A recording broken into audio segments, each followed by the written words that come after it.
बात है। Now I be talking about what, अब हम बात करेंगे किसकी, अब हम बात करेंगे कंसोलिडेशन कैरेक्टरिस्टिक्स ऑफ सॉइल की।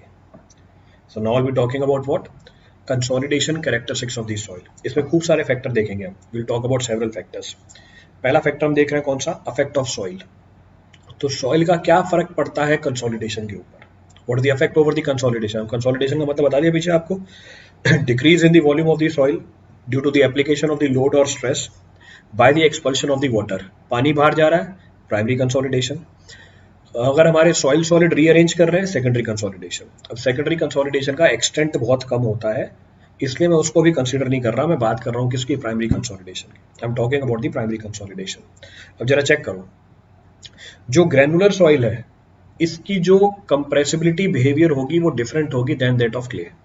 यानी सैंड और ग्रेवल की compressibility will be different than that of the clay. कैसे डिफरेंट होगी, पहला पॉइंट ऑफ रेफरेंस, पहला पॉइंट ऑफ रेफरेंस, क्योंकि कोर्स ग्रेन्ड सॉइल यानी ग्रेवल और सैंड में वॉइड्स कम होते हैं, तो इनके अंदर वॉल्यूम चेंज क्या आएगा, कम आएगा। तो सॉइल अगर ग्रेवल और सैंड हुई, इसकी कंप्रेसिबिलिटी क्या होगी, कम होगी, so compressibility will be less. But क्योंकि इन सॉइलों की परमिबिलिटी ज्यादा होती है, पानी के बाहर जाने की रेट ज्यादा होगी, इसका मतलब रेट ऑफ कंसोलिडेशन क्या होगा, ज्यादा होगा।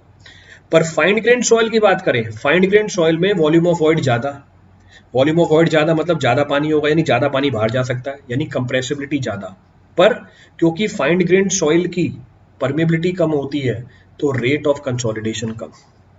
तो अफेक्ट क्या पड़ा सॉइल का कंसोलिडेशन के ऊपर, कोर्स ग्रेन्ड सॉइल हुई, कंप्रेसिबिलिटी कम मिलेगी, पर रेट ऑफ कंसोलिडेशन क्या मिलेगा, ज्यादा मिलेगा। फाइन ग्रेन्ड सॉइल हुई, कंप्रेसिबिलिटी ज्यादा मिलेगी, पर रेट ऑफ कंसोलिडेशन क्या मिलेगी, कम मिलेगी, it will B comparatively less. Same चीज आप किसके लिए बोल सकते हो, डेंस सैंड और लूज सैंड के लिए बोल सकते हो।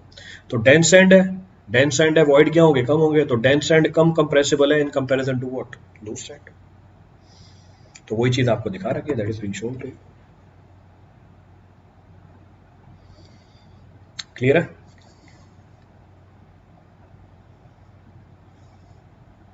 रिपीट करना है इसमें से कुछ भी,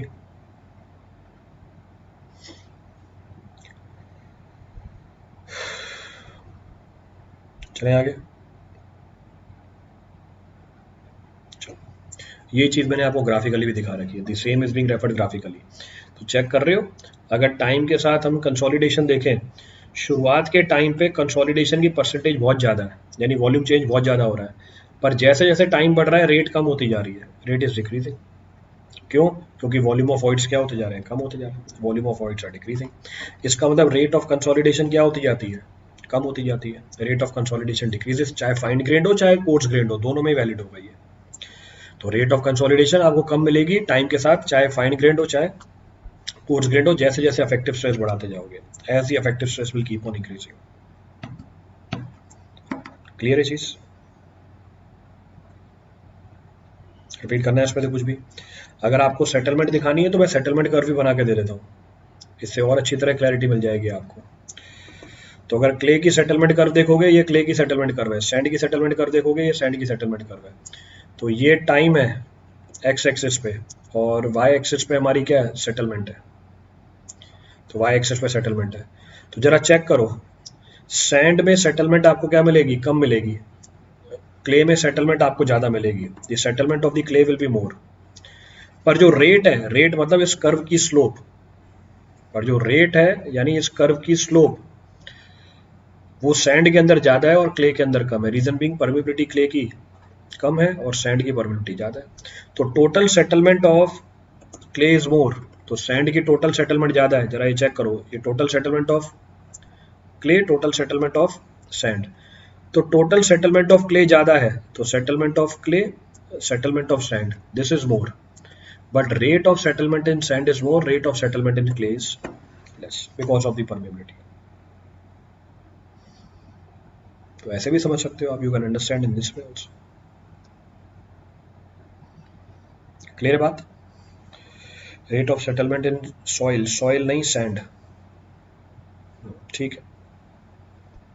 तो रेट की वैल्यू ज्यादा है क्योंकि परमेबिलिटी ज्यादा है, इसकी परमेबिलिटी कम है, इट्स परमेबिलिटी इज लेस।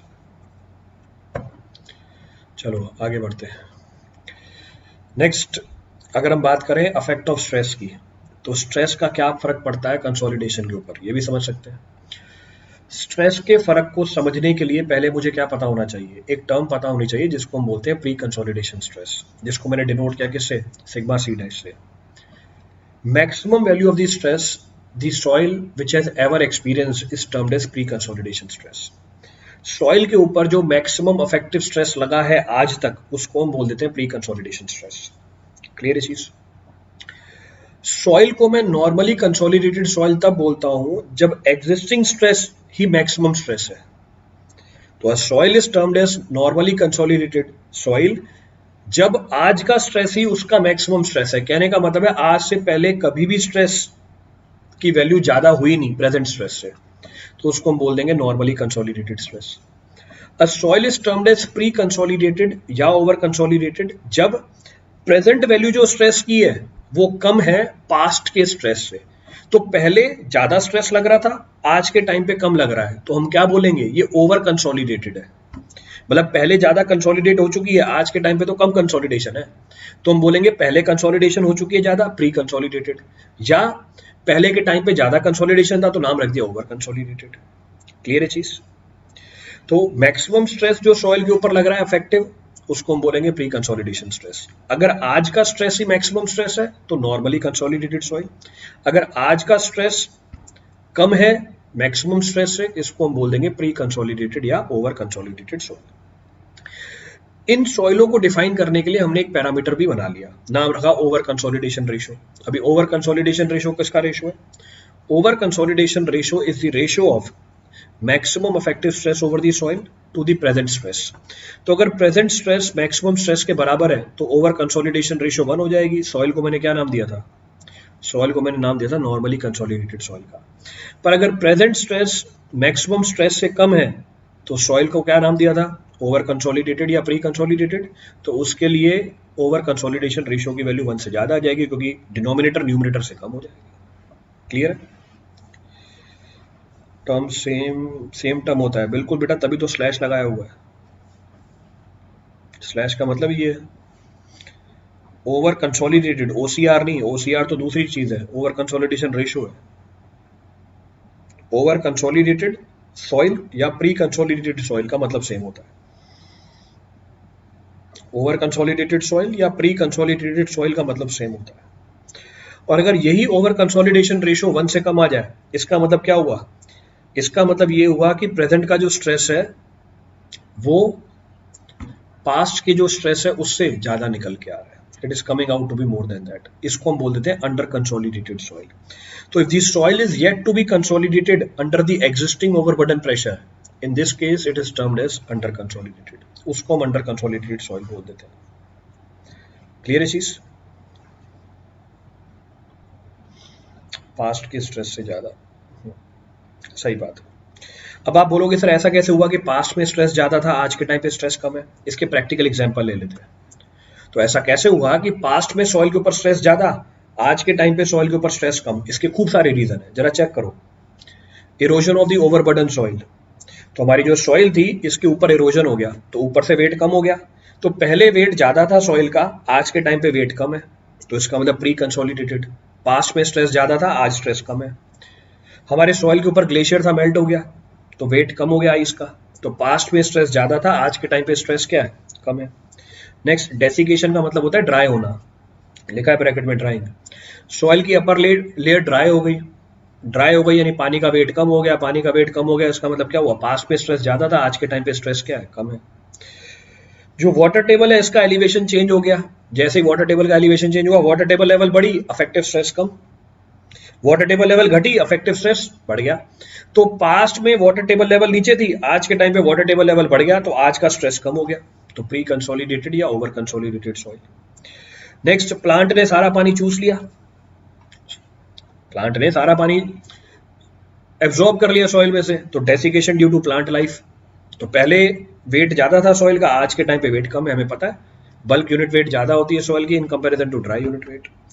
आपने पहले कोई स्ट्रक्चर बना रखा था, उस स्ट्रक्चर को आपने डिमोलिश कर दिया, तो पहले स्ट्रेस ज्यादा था, आज के टाइम पे स्ट्रेस कम हो गया।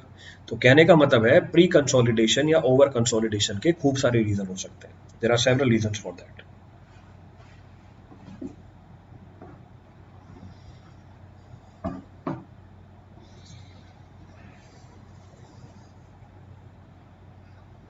क्लियर है?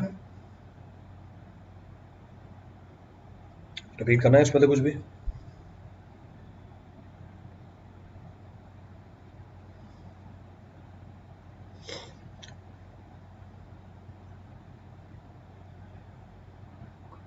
Any of the point to be referred from this now?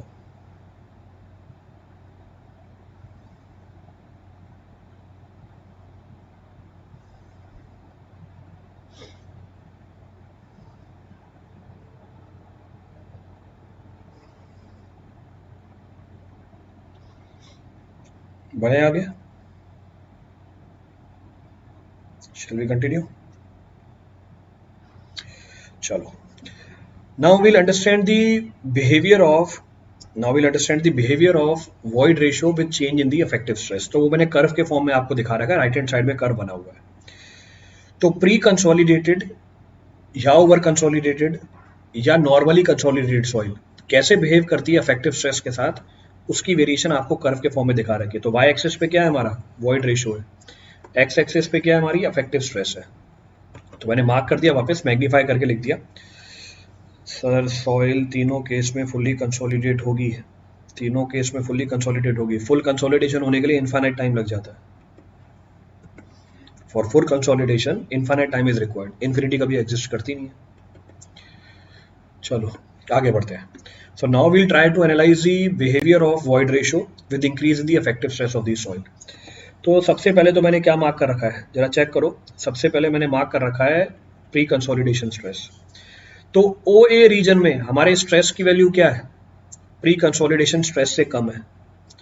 O A reason में हमारे स्ट्रेस की वैल्यू, तो इस रीजन में जो स्ट्रेस है प्री कंसोलिडेशन स्ट्रेस से कम है. यानी सॉइल कैसे बिहेव करेगी?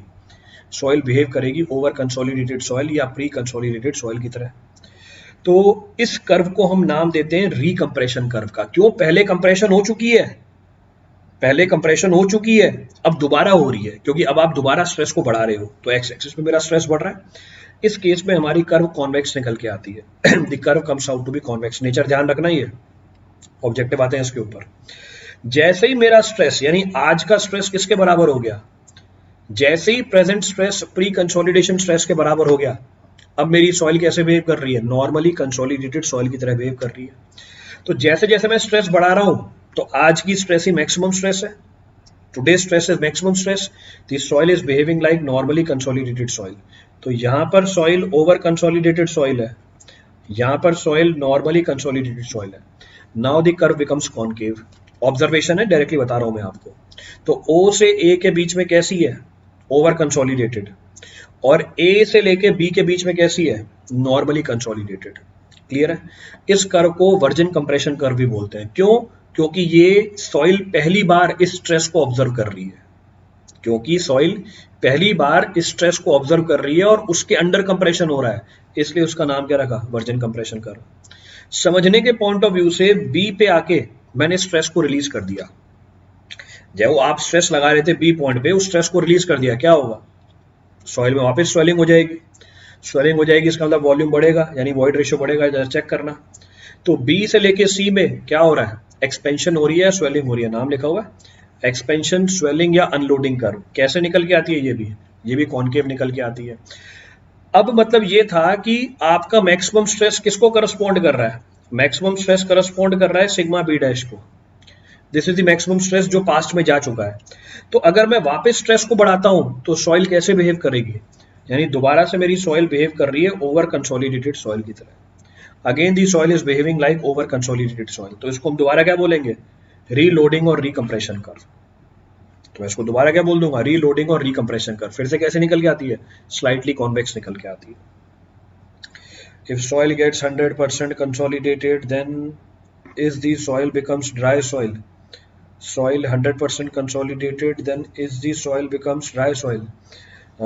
बेटा अगर सॉइल ड्राई हो जाएगी तो इसका मतलब उसके वॉइड में क्या प्रेजेंट है? मतलब खुद क्या करो, मतलब ऐसे सवाल पूछते हो, लगता है कि भैया बताना ही वेस्ट है सब कुछ. अगर सॉइल ड्राई हो गई, इसका मतलब सॉइल के वॉइड्स में क्या आ गया? मतलब ऐसा कैसे हुआ? अब मेरे को जरा ये सोच के बताना.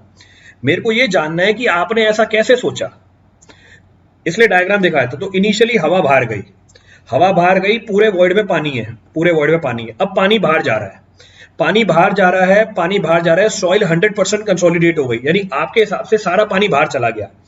तो जब ये सारा पानी बाहर चला गया, ऐसा क्या जादू हुआ कि सॉइल के अंदर हवा आ गई वापस?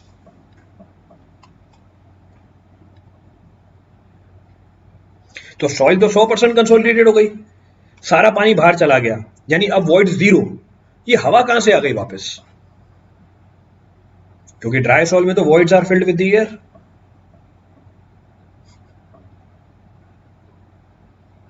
तो अब जरा मेरे को ये एक्सप्लेन कराओ, फिर मैं आपके सवाल का जवाब देता हूं।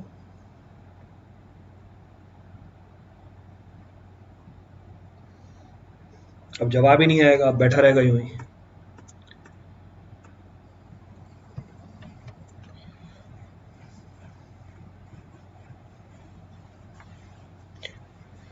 क्लियर है पूरी कर्व?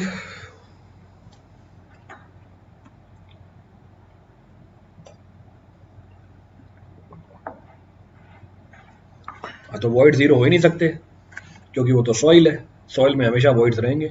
अगर सॉइल में हमेशा वॉइड्स रहेंगे, यानी हमेशा डिग्री ऑफ सैचुरेशन बन रहेगी। तो अगर 100% कंसोलिडेशन भी हो जाती है, तब भी voids are filled with the water, तब भी वॉइड्स किससे भरे रहेंगे? पानी से भरे रहेंगे, क्योंकि है तो सॉइल ही वो। क्योंकि आपने ये तो बोला कि soil is 100% consolidated, it means all the voids are still filled with the water. अभी भी वो किससे भरे हुए? पानी से भरे हुए।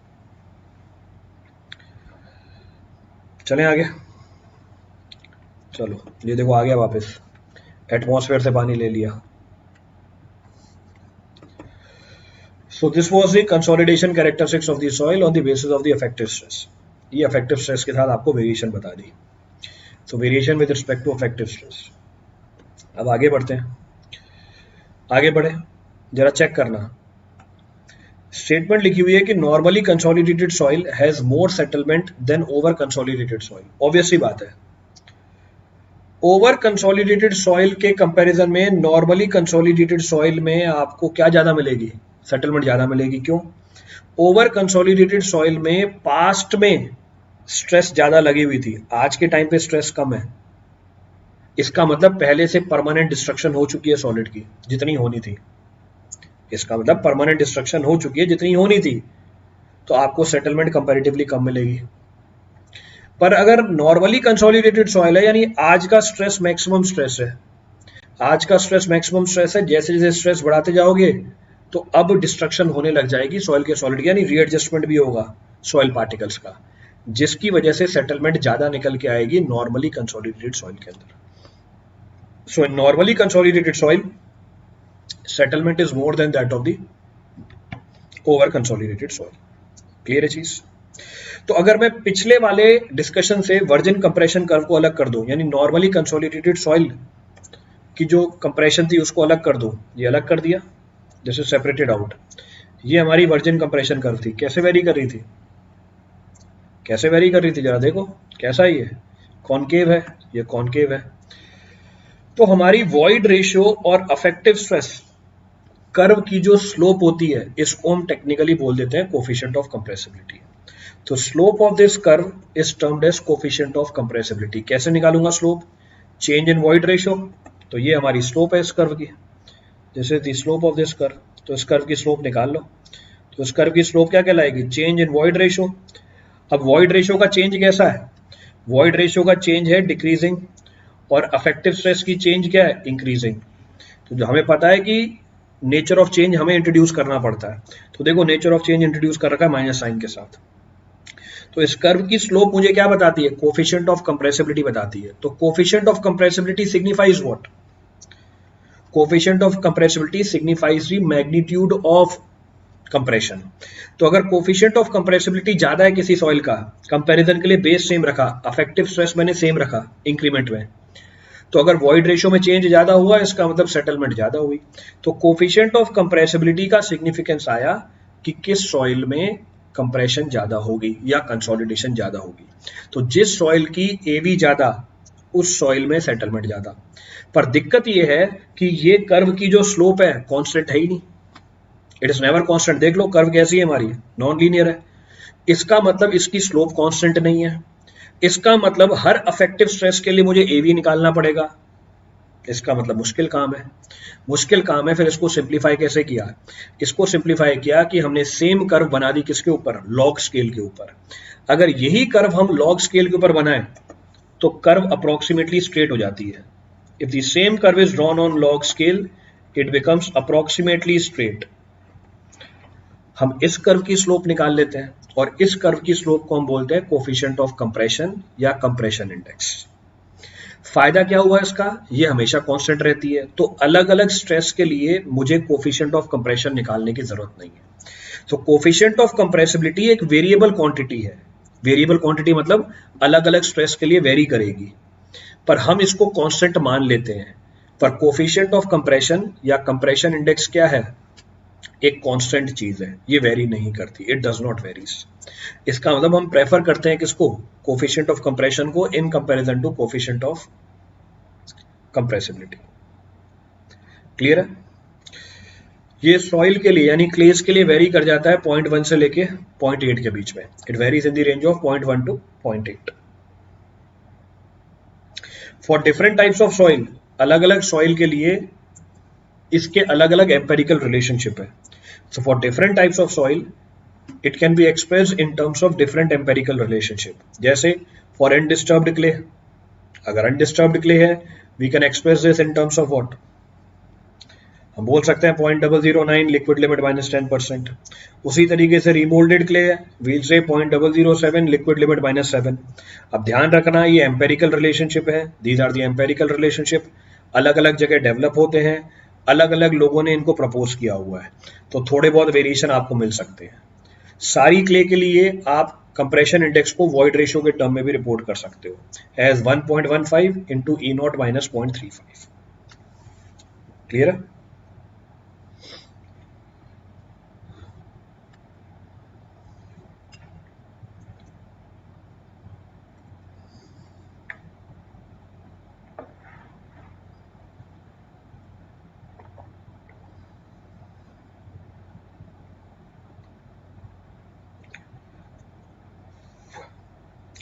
लाइव है या रिकॉर्डेड? रिकॉर्डेड लेक्चर है ये।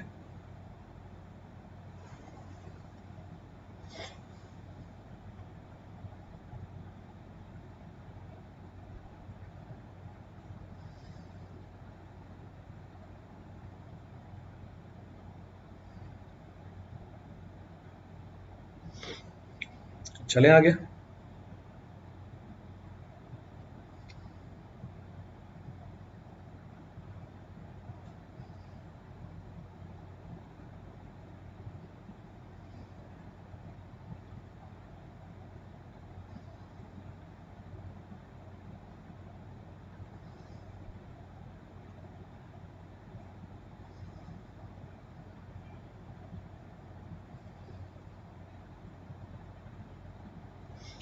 चलो सो विल कंटिन्यू। आगे बढ़ते आगे बढ़ते आगे बढ़े।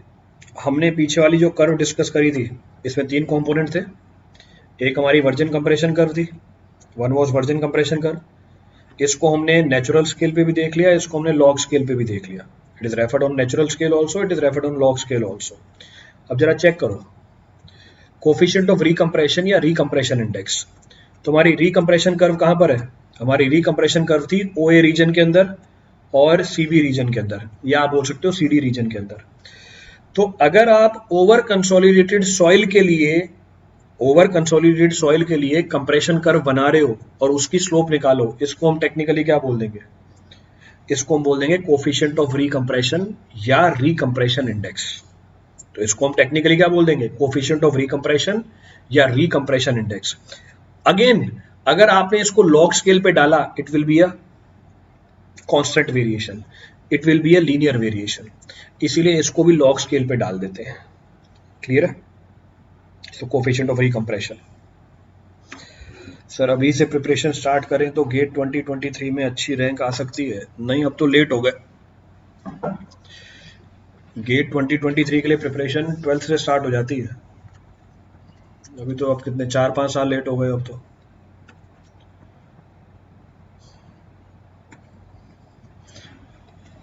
तो अगर हम ओवर कंसोलिडेटेड सॉइल के लिए, for over consolidated soil if I calculate the slope of recompression curve, it will be termed as coefficient of recompression और recompression index। तो इसको हम टेक्निकली CR बोल देते हैं, CV नहीं है CR ही है, तो CR।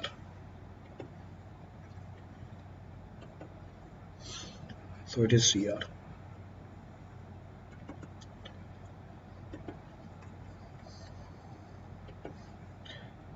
ब्लैक कलर का है ना, CR। So compression index developed by Cassegrain। So 0.009 liquid limit minus 10%, liquid limit minus 10%। चले,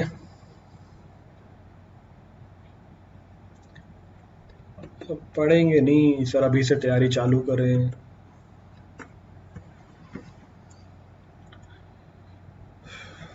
चलिए नेक्स्ट पॉइंट ऑफ डिस्कशन। तो अभी तक तो हम बेसिक बात कर रहे थे, हम बात कर रहे थे कि कंसोलिडेशन कैरेक्टरिस्टिक्स क्या है सॉइल के।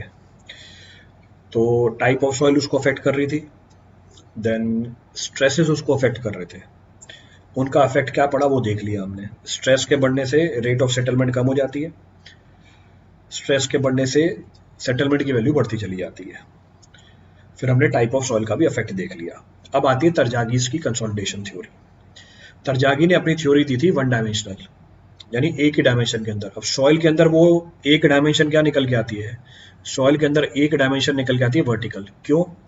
सॉइल का एरिया होता है इनफाइनाइट और जो डेप्थ होती है वो होती है फाइनाइट। तो जो भी वॉल्यूम चेंज आता है सॉइल के अंदर वो हमें कहाँ दिखता है, वो हमें दिखता है इसकी डेप्थ के अलोंग।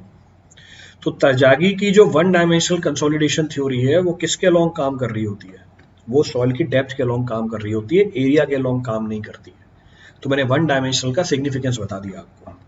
तो in case of soil, since area is infinity, depth is finite, so the consolidation theory given by Tarjagi will be applicable along the depth। तो एक चीज आपको ये ध्यान रखनी है, आगे भी हर जगह काम आएगी। It will be suitable to be used for further discussion also। अब ये तरजागी की जो थ्योरी है कुछ assumptions पे काम करती है और ये assumptions directly objective में आते हैं। You will find these assumptions to be asked directly in the objective।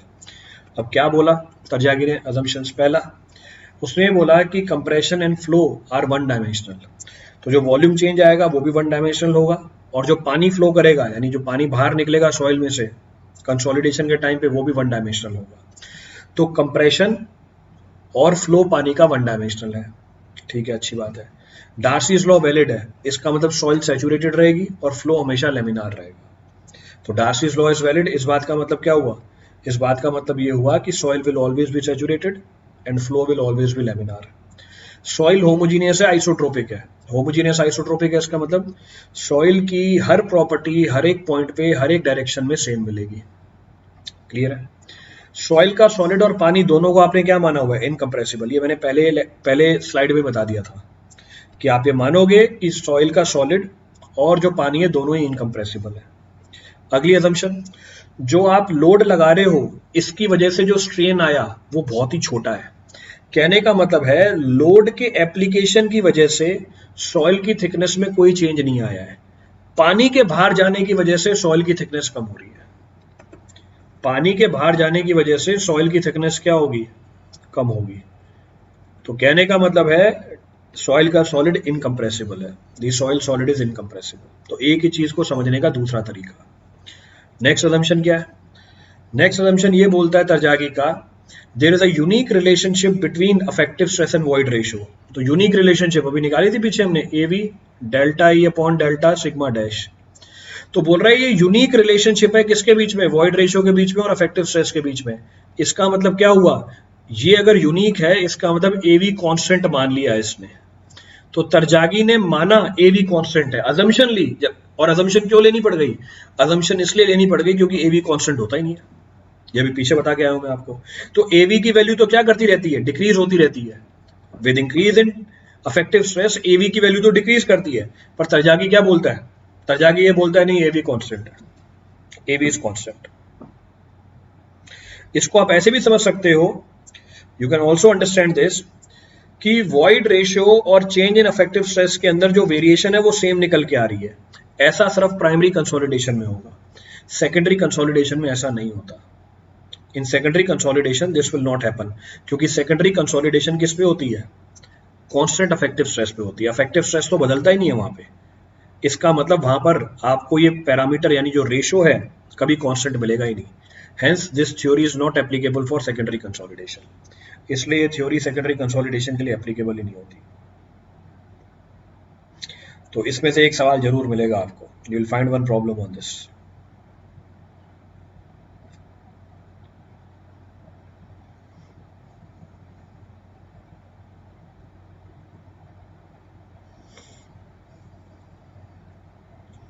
Clear है सारे assumptions?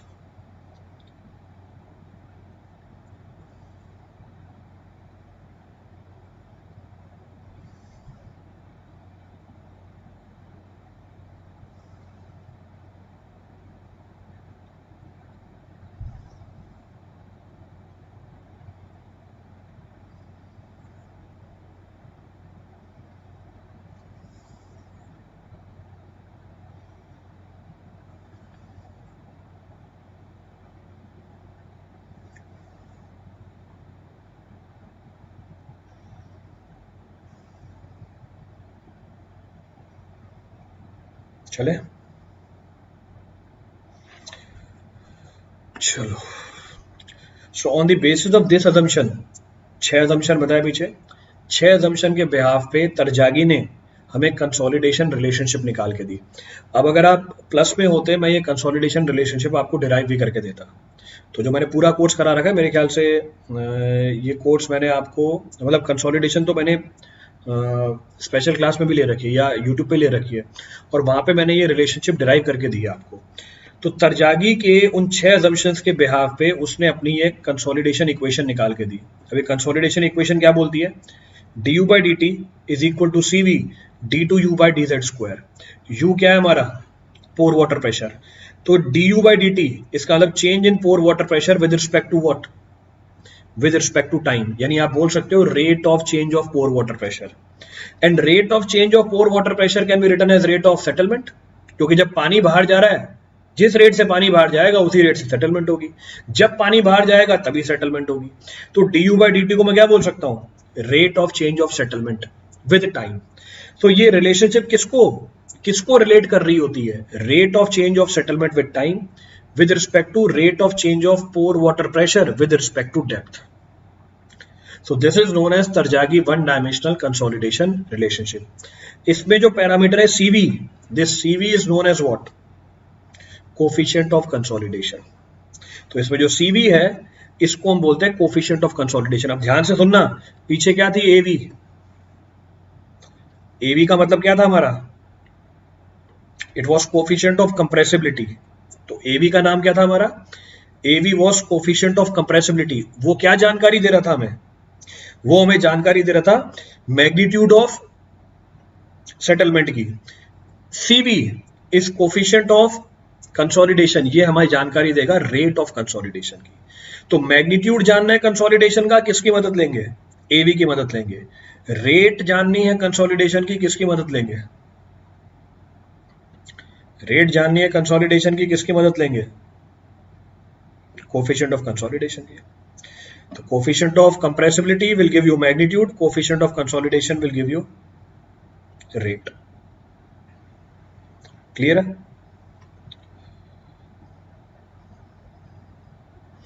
कोई सा पॉइंट रिपीट करना उसमें से किसी के लिए? पीछे जो आपने कोफिशिएंट ऑफ कंप्रेसिबिलिटी निकाली है उसको आप एक और पैरामीटर के टर्म में लिख सकते हो, coefficient of volume compressibility, MV। So coefficient of volume compressibility is equal to coefficient of compressibility upon 1 plus void ratio. So I can also express the coefficient of compressibility in terms of one more parameter, coefficient of volume compressibility. तो इसको हम MV के term में भी report कर सकते हैं। क्यों एक अलग पैरामीटर बनाया? ताकि कैलकुलेशन आसान हो जाए। तो इसका मतलब AV और MV दोनों की सिग्निफिकेंस सेम है, दोनों ही हमें क्या बताते हैं? अमाउंट ऑफ सेटलमेंट या मैग्नीट्यूड ऑफ सेटलमेंट। पर CV हमें क्या बताता है? CV हमें बताता है रेट ऑफ सेटलमेंट। क्लियर है? इसी रिलेशनशिप में CV is equal to K upon M V gamma W, तो मैं इसको लिख सकता हूं it is equal to K upon M V gamma W. तो आप इस तरीके से भी लिख सकते हो, एम वी नीचे लिखना था, so K upon M V gamma W, तो इस तरीके से भी चेक कर सकते हो। और एम वी की वैल्यू लिख दो, A V upon 1 plus E not. तो 110% आपको सवाल मिलेगा इन रिलेशनशिप के ऊपर, 110% you will find the problem on these two relationship. So A V और M V signifies the magnitude of settlement, C V signifies the rate of settlement. C V is equal to K upon M V gamma W, और हमें पता है rate of settlement तो किसके ऊपर dependent है, permeability के ऊपर डिपेंडेंट है। कैसे? डायरेक्टली, अगर परमिबिलिटी ज्यादा होगी तो रेट ऑफ सेटलमेंट ज्यादा होगी, परमिबिलिटी कम होगी तो रेट ऑफ सेटलमेंट क्या हो जाएगी, कम हो जाएगी। सेटलमेंट बोल दो, कंसोलिडेशन बोल दो, एक ही बात है।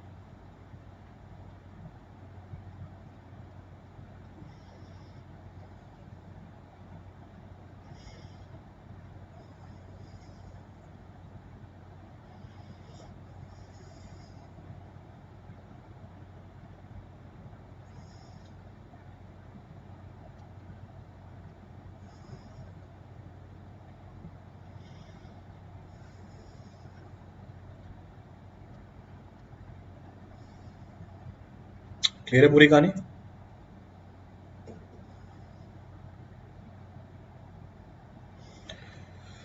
चलो आगे बढ़ते हैं।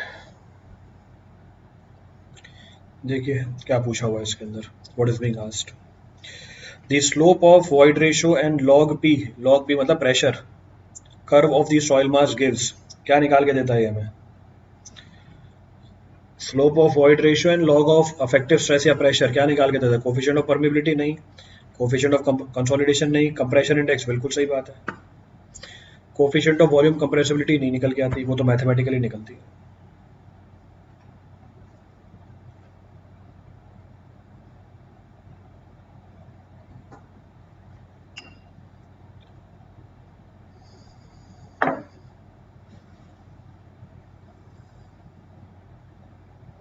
क्लियर है? चलो आगे बढ़ते हैं। Next point of reference, next point क्या बोलता है, नेक्स्ट पॉइंट ये बोलता है कि जो हमारी तरजागी की वन डायमेंशनल कंसोलिडेशन इक्वेशन थी, जो हमारी तरजागी की वन डायमेंशनल कंसोलिडेशन इक्वेशन थी, उसके सॉल्यूशन के अंदर नॉन डायमेंशनल पैरामीटर भी आते हैं। मैं फिर से रिपीट करता हूं, in the equation of one dimensional consolidation equation given by the Terzaghi there are non dimensional parameters also. अब नॉन डायमेंशनल पैरामीटर क्या होते हैं, जिनका कोई डायमेंशन नहीं हो, विच हैज नो डायमेंशन। अब कौन कौन से हैं नॉन डायमेंशनल पैरामीटर? पहला non dimensional parameter is drainage path ratio. तो तरजागी की जो पीछे मैंने इक्वेशन बताई है आपको, कौन सी equation, D U by D T is equal to C U D two U by D Z square. तो जब आप इसका सॉल्यूशन निकालोगे, अब सॉल्यूशन डायरेक्टली निकलता नहीं है इसका, it's solution can not be found directly, तो पहली चीज तो यही बता रहा हूं मैं, जबकि मैंने इसको सॉल्व करके भी दे रखा है आपको, जब मैंने डिटेल में पढ़ाया मैंने सॉल्व किया हुआ है, पर अभी मैराथन कर रहे हैं तो कोई सेंस नहीं बनता इसको सॉल्व करके देने का। पर इन जनरल में अगर आपको बताऊं, इसका जो सॉल्यूशन है, इसके सॉल्यूशन में दो नॉन डायमेंशनल पैरामीटर आपको मिल जाएंगे, you will find two non dimensional parameter involved in this. अब कौन कौन से नॉन डायमेंशनल पैरामीटर है? पहला है हमारा ड्रेनेज पाथ रेशियो। अब ड्रेनेज पाथ रेशियो क्या होती है, तो एक नई term I, sir what is drainage path ratio? कुछ भी नहीं है drainage path ratio. Drainage path ratio is the ratio of what, drainage path ratio is the ratio of what, ये रेशियो है किस बात का, इक्वेशन से बता सकते हो, from the equation only you can refer. Drainage path ratio equation से बता सकते हो, it is the ratio of the distance travelled by the water to reach the drainage face to the length of the longest drainage path. इस बात को समझाने के लिए मैं आपको सॉइल का सैंपल बना के दिखा रहा हूं, इस बात को समझाने के लिए मैं आपको सॉइल का सैंपल बना के दिखा रहा हूं। I am showing you the soil sample. अब जरा चेक करना, इस केस के अंदर डबल ड्रेनेज है। डबल ड्रेनेज मतलब पानी ऊपर वाले फेस से भी बाहर जा सकता है, पानी नीचे वाले फेस से भी बाहर जा सकता है।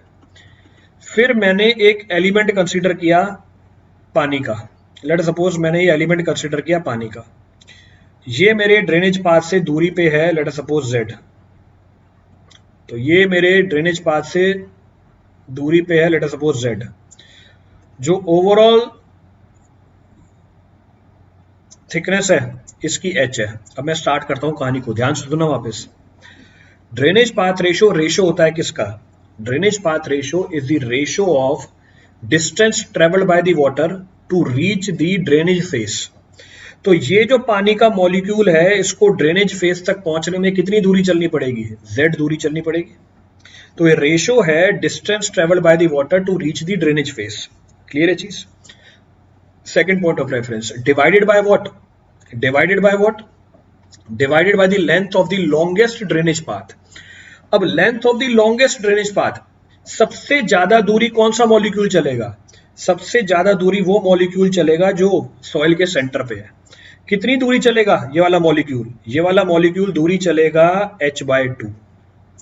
इसका मतलब ये हुआ कि अगर डबल ड्रेनेज है, अगर डबल ड्रेनेज है तो मेरी length of the longest drainage path कितनी हो जाएगी? h/2 हो जाएगी। So if I have double drainage in my soil sample, double drainage जैसे कैसे मिलेगा आपको प्रैक्टिकली? क्ले है, क्ले के ऊपर भी सैंड, नीचे भी सैंड, सैंड पानी को पास होने देता है, तो डबल ड्रेनेज का केस बन गया। पर लेट अस सपोज हमारा केस है सिंगल ड्रेनेज का। This is the case of single drainage. पानी बस एक ही डायरेक्शन से बाहर निकल सकता है। So what is the length of the longest drainage path in this case? इस केस में length of longest drainage path क्या निकल के आएगी? Now it will be equal to h, क्योंकि अब वो मॉलिक्यूल जो बॉटम पे है, इसको कितनी दूरी चलनी पड़ जाएगी? इसको h दूरी चलनी पड़ जाएगी। So ratio of the distance travel by the water molecule to reach the drainage face, फिर से रिपीट कर देता हूं। So ratio of the distance travelled by the water to reach the drainage face to the length of the longest drainage path is known as drainage path ratio. इसका मतलब इस equation का जो सॉल्यूशन है उसमें आपको ये एक नॉन डायमेंशनल पैरामीटर मिलेगा। You will find this non dimensional parameter there.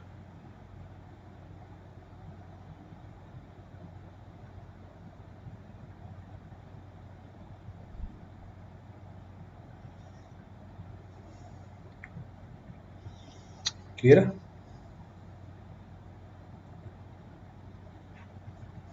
चलो, next of the non dimensional parameter is known as degree of consolidation. नाम में लिखा हुआ है degree of consolidation. Degree of consolidation का मतलब है कितना परसेंट सॉइल में कंसोलिडेशन हो चुका है, यानी कितना परसेंट वॉल्यूम चेंज हो चुका है, या कितना परसेंट सेटलमेंट हो चुकी है, कुछ भी बोल दो। तो कितना परसेंट वॉल्यूम चेंज हुआ, कितना परसेंट सेटलमेंट हुई, या कितना परसेंट कंसोलिडेशन हुआ, इसको हम बोलते हैं डिग्री ऑफ कंसोलिडेशन। अब इसको निकालने के बहुत सारे तरीके हैं, जैसे change in height of the soil to the, so change in height of the soil to the total change in height of the soil, तो degree of consolidation। तो total settlement कितनी हुई soil के अंदर? Delta capital H। और किसी भी given time T पे कितनी सेटलमेंट हुई? डेल्टा छोटा h। तो डिग्री ऑफ कंसोलिडेशन निकाल। How to know what is the drainage path practically below any foundation? अभी बताया ना, आप सॉइल जब पढ़ते हो और जब सॉइल मैकेनिक्स की एनालिसिस करते हैं फील्ड में, दोनों अलग अलग है। ये स्टेटमेंट मैंने क्यों दी? सॉइल एक्सप्लोरेशन आपका आखिरी चैप्टर है, पर कोई भी प्रोजेक्ट स्टार्ट करने से पहले सबसे पहली चीज सॉइल एक्सप्लोरेशन ही होती है। तो इसलिए सिर्फ पढ़ना ही एम नहीं होता, समझना भी होता है चीजों को।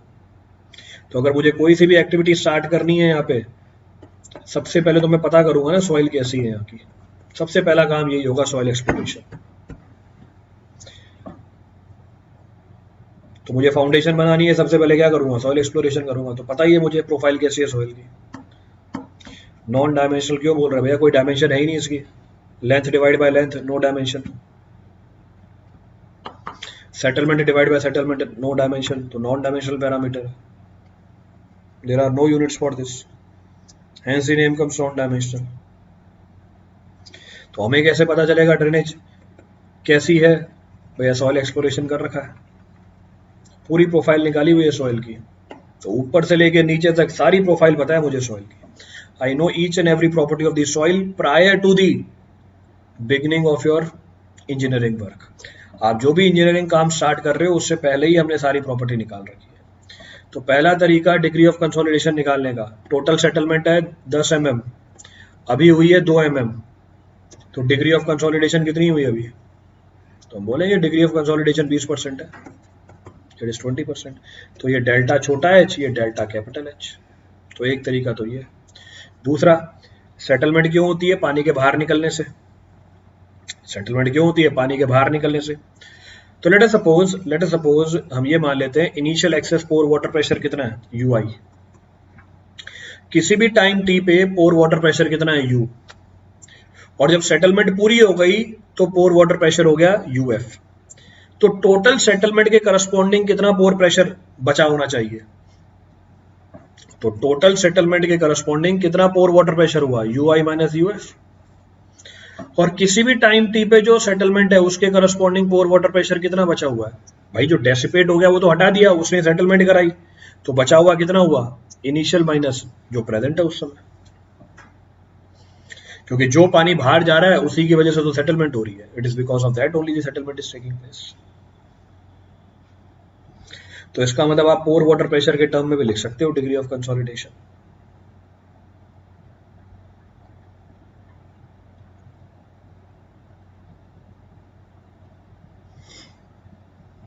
क्लियर है?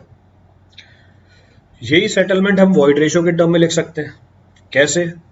भैया इनिशियल वॉइड रेशियो है ई नॉट, तो इनिशियल वॉइड रेशियो है ई नॉट। फाइनल वॉइड रेशियो है लेट अस सपोज ई 100। जब 100% कंसोलिडेशन हो गई आपकी, तो जो टोटल सेटलमेंट है वो किसके करस्पॉन्डिंग होगी? ई नॉट माइनस ई 100 के करस्पॉन्डिंग होगी।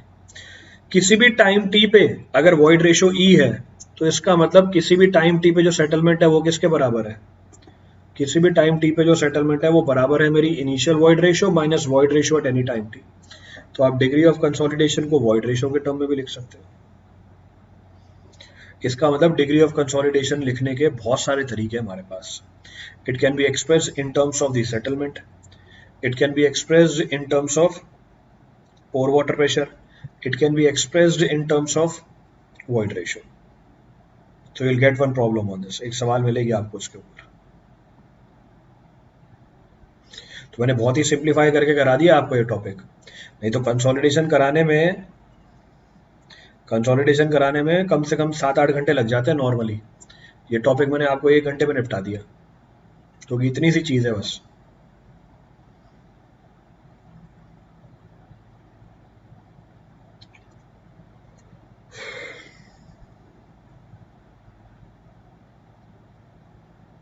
क्लियर है? सबकी वैल्यू सेम आएगी, बिल्कुल सबकी वैल्यू सेम आएगी। तो किसी भी तरीके से कैलकुलेट करो सबकी वैल्यू सेम आएगी।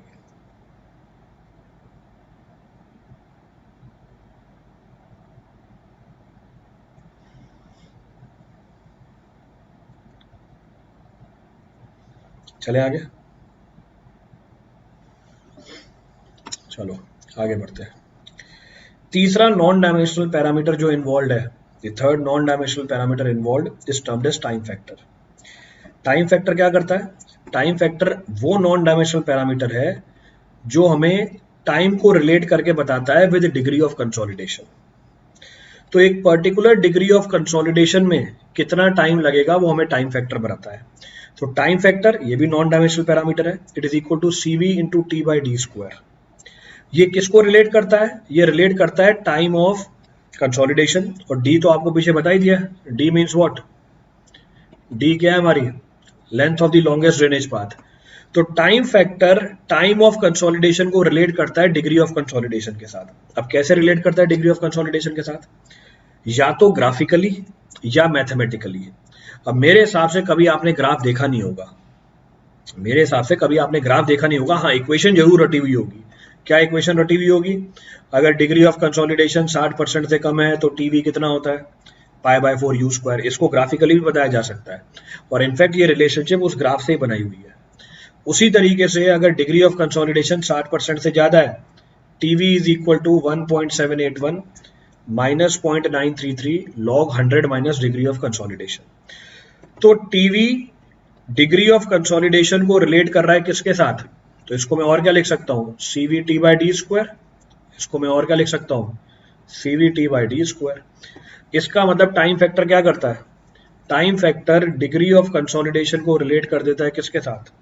टाइम रिक्वायर्ड फॉर कंसोलिडेशन के साथ। So it relates the degree of consolidation with the time required for that particular consolidation. Clear है? और इसके ऊपर आपको न्यूमेरिकल मिलेगी, you will find the numerical on this.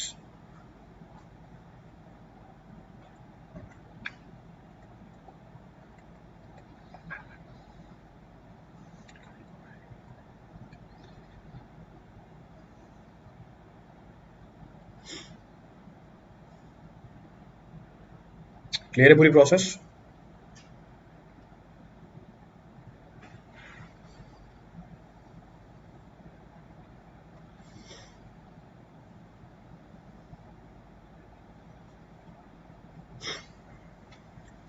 चलो आगे बढ़ते हैं। देखिए क्या पूछा है सवाल में, what is being asked. Terzaghi's one dimensional consolidation theory assumes. अब Terzaghi one dimensional consolidation theory क्या अज्यूम करती है? E वर्सेस P यानी stress relationship is linear, E versus log P relationship is linear, E versus log E relationship is linear, E versus log P by P not relationship is linear. अभी पीछे बताया था तरजागी ने क्या माना था, तरजागी ने ये माना था कि AV which is equal to minus change in void ratio to the change in effective stress, ये एक यूनिक वैल्यू है, यानी ये कांस्टेंट है। ये कांस्टेंट है, इसका मतलब क्या हुआ? इसका मतलब वॉइड रेशियो और अफेक्टिव स्ट्रेस की वेरिएशन कैसी है? लीनियर है। तो आंसर इज ए।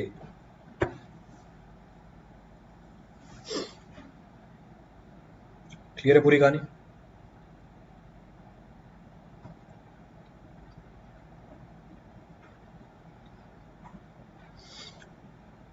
भैया अभी बताइए, अजम्पशन था तरजागी का हमारा, ये जो अजम्पशन है उसी को अंग्रेजी में पूछ लिया है इसने।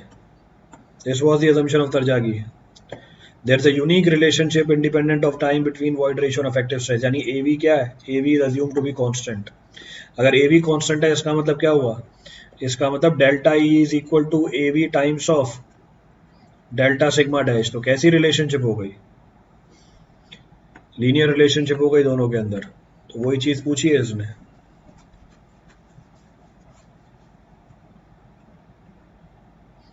क्लियर है पूरी कहानी?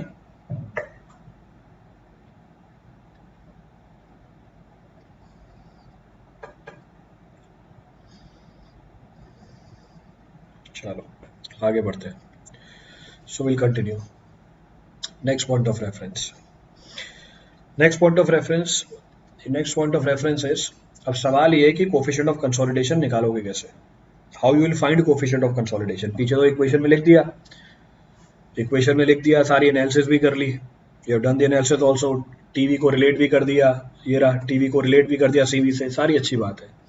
अब सवाल ये है कि मुझे एवी और सीवी निकालने पड़ेंगे ना, तो कोफिशिएंट ऑफ कंप्रेशन और कोफिशिएंट ऑफ कंप्रेसिबिलिटी और कोफिशिएंट ऑफ कंसोलिडेशन हमें ये कैलकुलेट करने पड़ते हैं, और ये कैलकुलेट करने के लिए हमें टेस्ट परफॉर्म करना पड़ता है। So in order to find the coefficient of compressibility AV and coefficient of consolidation CV, we have to perform the test on the soil. This test is known as consolidation test. तो इस test का नाम क्या है? Consolidation test है। Clear है? Consolidation test जिस device में करते हैं उसको हम क्या बोलते हैं? ओइडोमीटर बोलते हैं या कंसोलिडोमीटर बोलते हैं। So we perform this test in the device which is known as oidometer और कंसोलिडोमीटर। क्या होता है इसके अंदर? इसमें हमारे पास एक लोडिंग मैकेनिज्म होती है, it consist of a loading mechanism, और सैंपल को हम रखते हैं हमारे कंटेनर के अंदर, और उस कंटेनर को हम बोलते हैं कंसोलिडेशन सेल। तो हमने सॉइल का सैंपल उठाया, कंसोलिडेशन सेल में रखा, और इसके ऊपर लोड अप्लाई किया, we apply the load over it. Clear है चीज? जब हम लोड अप्लाई करते हैं, सॉइल के सैंपल के अंदर जो सेटलमेंट आई, इसको कंटिन्यूसली रिकॉर्ड किया जाता है, इट इज कंटिन्यूसली रिकॉर्डेड। अब ध्यान रखना, हम जो हमारा टेस्ट परफॉर्म करते हैं इसमें डबल ड्रेनेज रखी जाती है, तो ड्रेनेज टॉप और बॉटम दोनों जगह से करते हैं। क्लियर है? तो अगर ड्रेनेज कराओगे टॉप और बॉटम से तो डबल ड्रेनेज कंडीशन निकल के आ जाएगी, you will get the double drainage condition. हम लोड को अप्लाई करते हैं, उस पर्टिकुलर लोड इंक्रीमेंट के करस्पॉन्डिंग कंटिन्यूसली सेटलमेंट रिकॉर्ड करते हैं 24 घंटे के लिए, फॉर 24 आवर्स। फिर लोड को इंक्रीज किया जाता है, then the load is increase. अब आप बोलोगे सर लोड कितना लगाते हैं सॉइल के ऊपर? लोड उतना ही लगाते हैं सॉइल के ऊपर जितना प्रैक्टिकली फील्ड में एक्सपेक्टेड है आएगा। इसका मतलब टेस्ट और फील्ड सिचुएशन को एग्जैक्टली मैच कराया जाता है।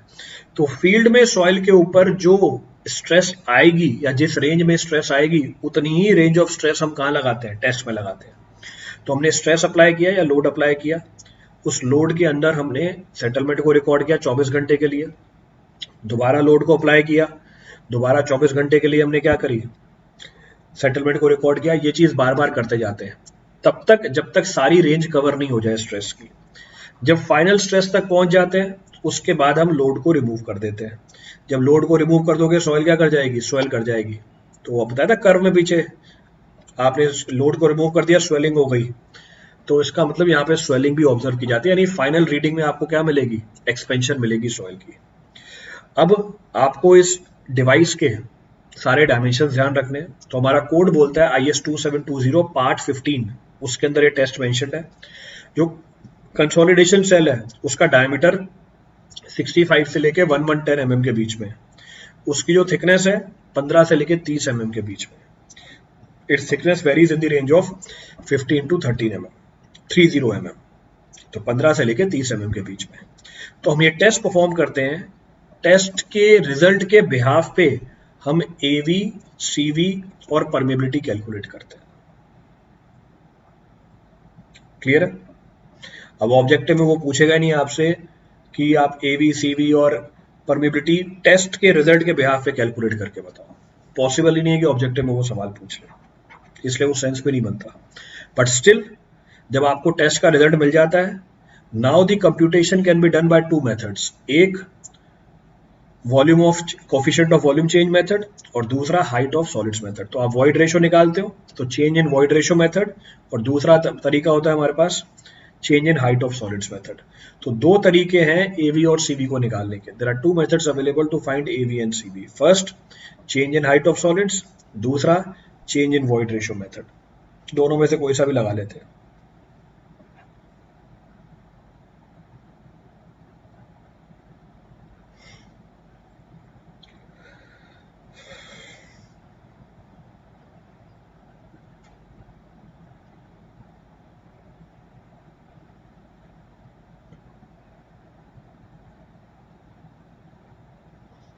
क्लियर है?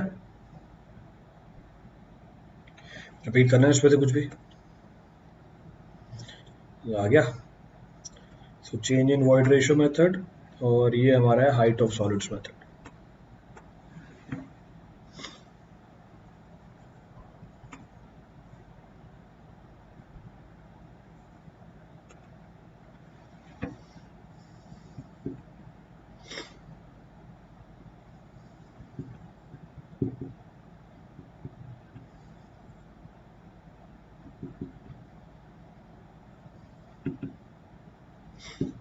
नोट कर लिया सबने? Has every noted?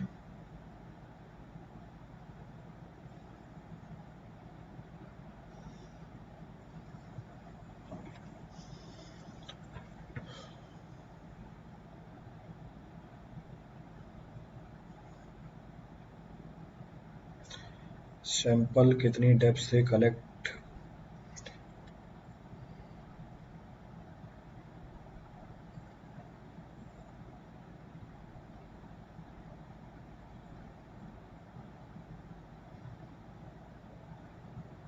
जो कंसोलिडेशन लेयर की थिकनेस है उसके सेंटर से।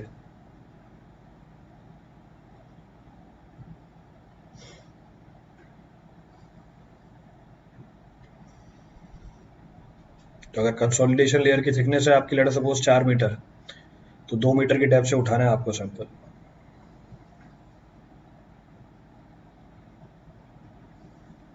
क्लियर है? चलिए, always there will be two way drainage. हाँ, हमारे टेस्ट के अंदर अगर टेस्ट की बात करोगे, मतलब और डिटेल में जाना चाहते हो, दो तरह के हमारे कंसोलिडेशन सेल होते हैं। एक फ्लोटिंग रिंग टाइप होता है और एक फिक्स्ड रिंग टाइप होता है। तो फ्लोटिंग रिंग टाइप इसमें कंप्रेशन अकर करती है टॉप और बॉटम दोनों से, पर फिक्स्ड रिंग टाइप जो सेल होता है इसमें जो कंप्रेशन अकर करती है वो बॉटम से नहीं होती। तो फ्लोटिंग और फिक्स्ड रिंग होता है, उसके ऊपर डिपेंड कर जाती है, इट डिपेंड्स अपॉन दैट।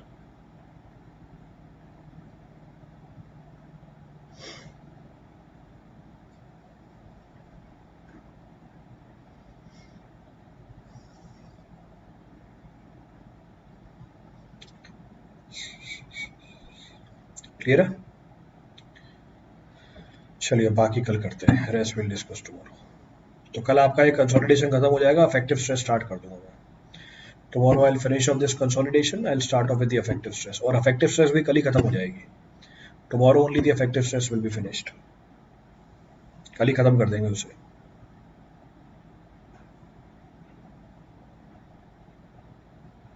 चलिए, थैंक यू एवरीवन।